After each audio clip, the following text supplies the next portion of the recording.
Roman Totenberg, approaching his 100th birthday, towers among the most colorful and remarkable musical figures of the past century. And this amazing violinist is still playing, teaching, charming listeners with his wit, his memories, his joie de vivre. He is an unbelievable friend. This is a man who has lived music all of his life since he was 7 years old. He is not your classic genius, fabulous at what he does and mean to everybody in the process. He's exactly the opposite.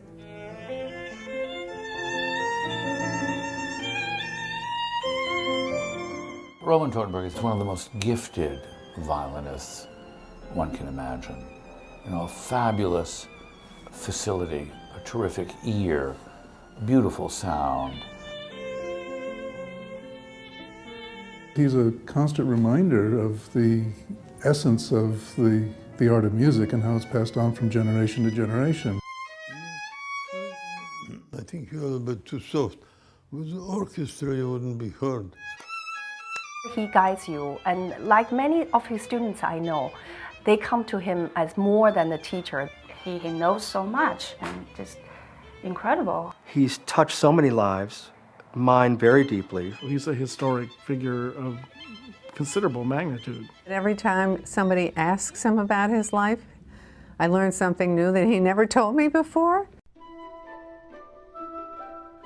The century of Roman Totenberg began in Poland on January 1st, 1911. He has become a survivor in every sense of the word. A neighbor in Moscow was concertmaster of the Bolshoi Opera and took an interest in young Roman and started giving him violin lessons at age 6. Immediately his gift was apparent. He started performing at age 7. During the Russian Revolution and famine, Roman literally became the breadwinner for his starving family, since oftentimes the payment for his performances was bread and butter. I remember the first time that I got some white bread and with butter, nice butter, you know. I said, that's butter, you know. It's incredible. The Totenbergs moved back to Warsaw in 1921 when Roman was 10. Within a year, he had a student. I was teaching when I was 11. I had a student who was 10. As a teenager, Roman was accomplished enough to get a steady job performing with the Warsaw Philharmonic. By age 15, Roman had the eye of the great German teacher Karl Flesch, who, upon hearing Roman play, arranged for him to study in Berlin. Within a few years, Roman could see the political and social situation in Germany getting worse, so he moved to Paris to continue his studies. He became an international figure because he had to. He kept having to move to keep ahead of the Germans, actually, at that time. By the late 1920s, Roman was known throughout Europe for studying and then performing with many of the great musical artists of the time, often learning firsthand how to interpret a score from either the composer himself or one of his students. He lived through a lot of history and participated in a lot of it, bore witness to it, and this shows in his playing.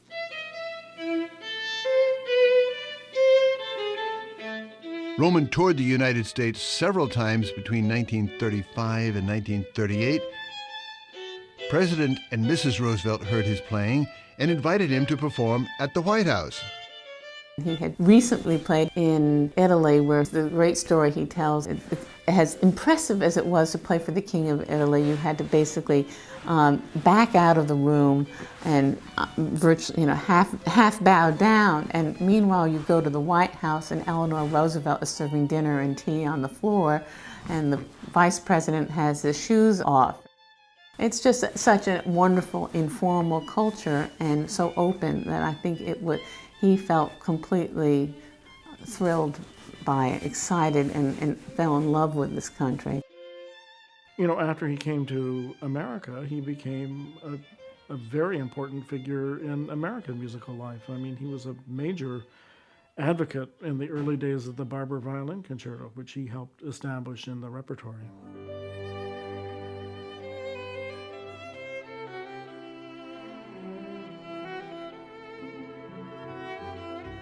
This was a terribly dark period of time for him. Many members of his extended family and friends across Europe were obviously in hiding, facing death with Nazi power in full command.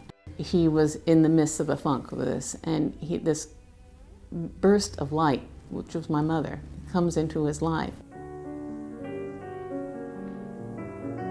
My father and mother met at a party in New York.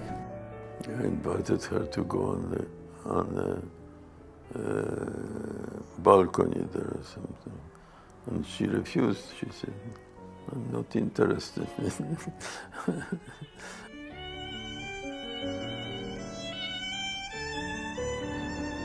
He was extraordinarily taken with my mother. She was the one. He said, it was just an extraordinary woman. She was adorable, gorgeous, hilariously funny, hugely energetic. My mother talked about my father, her eyes would glow, they would sparkle. Through the 1940s and 50s, Roman Totenberg continued to perform around the world with many of the musical giants of the 20th century, among them Arthur Rubinstein, Aaron Copland, Leopold Stokowski, and Yehudi Menuhin. He was and is a very passionate player. That was always the thing about Roman. He has this wonderful appearance and stance, which he still has. For him, music was a form of life and expression. You knew every time he played that it meant something. Music was his natural language, and you sensed it. My childhood days, he concertized, I would say, about 9 months out of 12 in Europe or the United States. You know, he was away a lot, so when he was home, it was really a special occasion. As a child, he was a bit like a magician. You know, he would just be special and sparkling and exciting to be around and, you know, a lot of fun.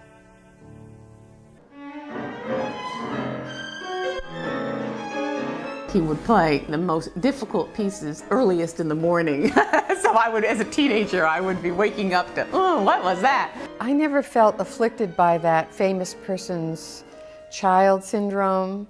I never felt compared. I never felt I had to live up to anything. Now, that doesn't mean he wasn't a strict disciplinarian. He was. He always believed that children are like dogs. They need to know where the defense is. He had a very playful, bantering manner with his wife, Melanie, and of course he bursts with pride at the mention of his daughters. The three girls are each one very special, I think. And of course, much of it is from the mother, who kind of directed that. He's your advocate, and it's wonderful to have a father who's, you know, that is there for you and is still there at 99 3/4 years old.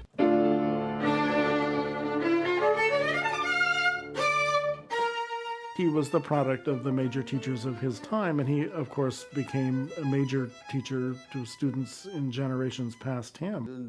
The minor, when it comes, should be softer. It was only in the 40s, I think, that he began to teach. Only in the 40s, we say now. For 60 years, he's been one of the major string teachers in the world.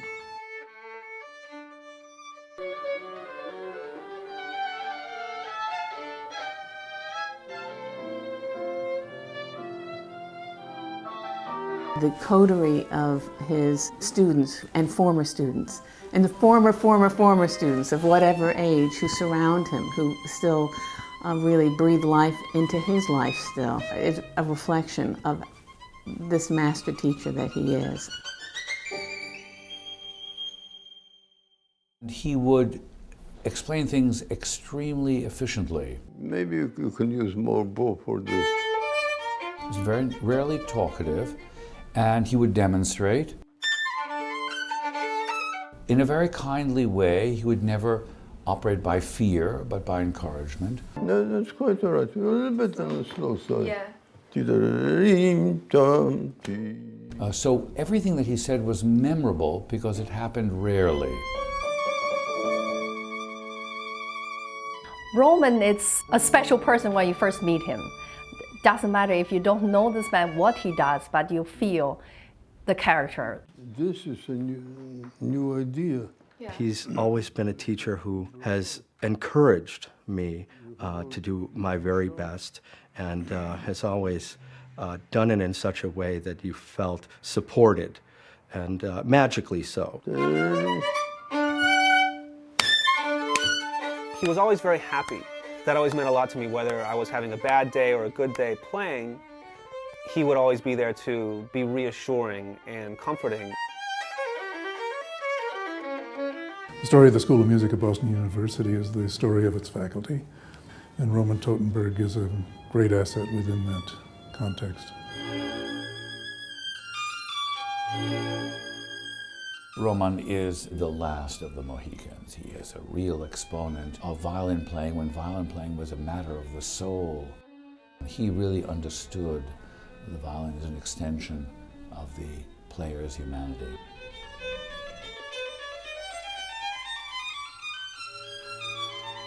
He creates an extraordinary life for himself, full of music, art, people, family, and fun.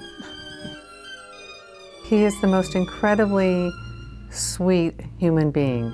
Everybody gets that they just fall in love with him when they meet him for the first time. You look at any book about great violinists, and there he is.